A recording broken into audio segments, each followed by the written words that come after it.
I appreciate you guys for continuing to rock with me. I just did a little bit of shopping. Man, I'm always here. Just feel like I'm always here. But I just did a little bit of shopping. And they had a special event. So it's to commemorate the 1-year anniversary of the Gucci store here in downtown Detroit. And so they had hors d'oeuvres, and then they had special shopping. And then I made an appointment. So that was absolutely dope. And then I got to kick it and meet some of the store reps, some of the higher up reps. And so that was awesome based off of, I guess, your shopping patterns. And so that's how they do their special invitation. And then they got all of the valet over there. So I'm actually waiting for my car. But while I'm waiting for my car, I want to express a few of my thoughts and my sentiments based off of what is happening out here in the YouTube sphere, in the content creation sphere.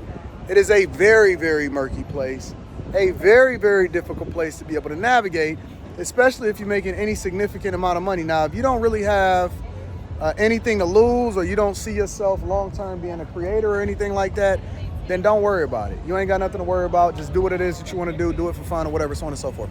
But if you busting down a bag, if you're getting 10, 20, 30, 40, 50, 60, 70, 80, 90, 100,000 a month or more, some people is making even more, it's a very difficult place to navigate. I seen Patrick Bet David attacking a specific issue, and he was talking about Obama, right? So Tucker Carlson did a story based off of what was happening with Obama and the alleged allegations behind a man that then came out, and I guess he was saying it before, and he came out and he was saying that, what Obama did behind the scenes with him and all of this other type. I don't even really want to talk about it. I'm gonna be honest with you. I seen somebody get demonetized the other day based off of their conspiracy theories and their thoughts. And it didn't even seem like that they was doing nothing egregious, but they was talking about Oprah. And then they went into Obama and all of this other type of stuff. And then he was crying on his live stream talking about demonetization.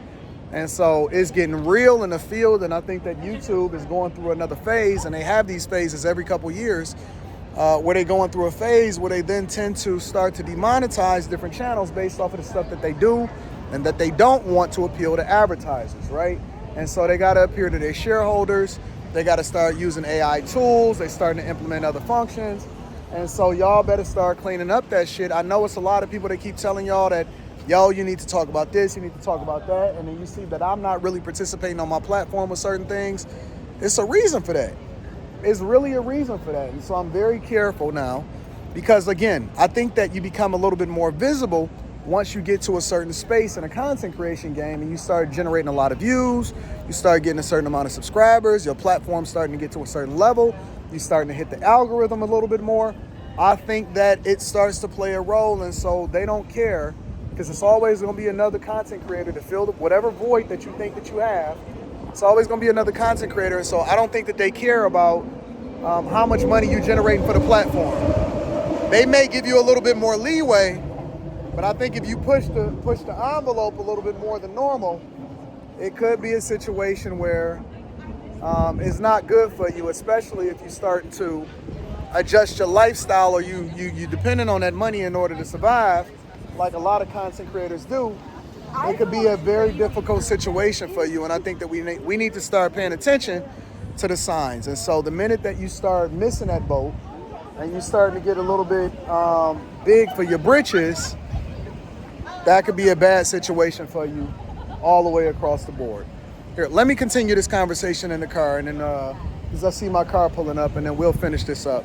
And then I'm gonna get to what I really want to talk to. So this might be a little bit longer of a video than normal, but I'm gonna get to where I really want to talk to. I really love also. It's my future home. I keep telling y'all that. Right up there, see that tower up there where the yellow is, where they're still building it? It's gonna be dope. There's my car, there's my baby right there. See the white knight pulling up? I do think it's a little bit hypocritical though, right? Because when you think about what they consider creative, and you can't really have an opinion about it because you're benefiting from it, and so you got to play by their rules. But when you think about what they consider creative, right? You can do naked yoga. You can. I seen somebody had mentioned something that they allowing to play out on YouTube where, with certain tribes that you can research and they full out and whatever. And so I guess they consider that informational or documentary or creative and all of this stuff. When we listen to a certain type of music, They can be talking about all kind of stuff and then the visuals that go along with it, right? And that's cool. But then when you start to have an opinion about something that may or may not be controversial about the left or the right, then that starts to rub people a little bit wrong. When you have a person on your platform that YouTube may have completely kicked off, and I'm not talking about just demonetized, I'm talking about that they don't like them based off of something that they said during the pandemic or something that they said, you know, that rubbed a certain group of people the wrong way or whatever like that. You ain't got enough money sway, you ain't got enough swing sway, and you ain't got enough cachet to actually be able to combat that and then, you know, still be able to survive as a result of it. So all I'm saying is, don't let these people convince you that you need to fumble your bag if this is something that you're really trying to do long term. Until you put yourself in a position to where you can do what you want to do when you want to do it.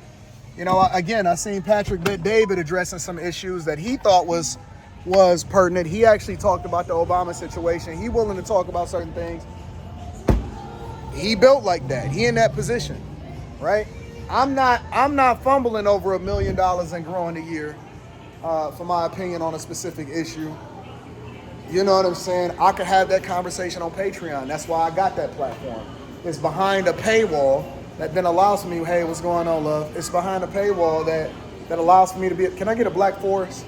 That allows for me to be able to have that conversation without having to worry about it, right? Because Rumble is still a public platform. I mean, even if you want to go over to Patreon, that's still a public platform, but technically, you know, it's behind a paywall, so it's a little bit different because it's only for certain subscribers and certain people. But you just got to be a little bit more careful. That's really all I'm saying, right? And let me also get the strawberry shortcake. You got to be a little bit more careful. And can I get a fork for the strawberry shortcake too? And you have to be a little bit more vigilant, huh? No. So you can leave that out and then the Black Forest in the box. You got it. What's up, my friend? How you doing? You got to be a little bit more vigilant, a little bit more careful about how it is that you utilizing your platform and whether or not it's going to be conducive for what you're trying to do in the future. Remember, where you at right now is not where it is that you're going to be. And so if you want to leverage a platform to do something awesome, you got to be platform agnostic. Kevin Samuels talked a lot about being platform agnostic, meaning that you want to be able to have a reach beyond just YouTube.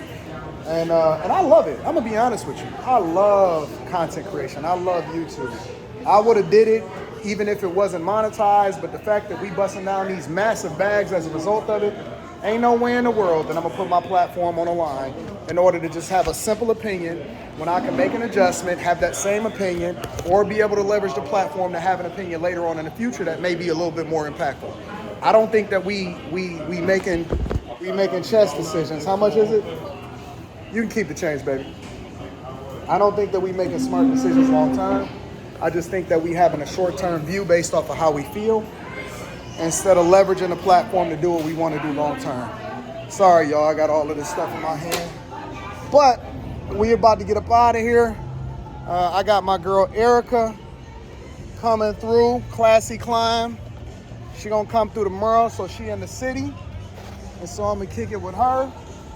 And then hopefully we can cook up and give y'all some good information that's gonna allow for y'all to really be able to level up long term in the future. Listen, man, think about what you wanna do from a 10 to 15 year perspective. Don't base it off where it is that you at now. Base it off of where it is that you wanna be. I love y'all, I appreciate y'all, I'm gonna capture y'all. I'm gonna capture the information for y'all and I'm gonna share it with y'all in the morning on the Millionaire Morning Show. Tune in, tap in. I'm gonna holler at y'all later. Peace.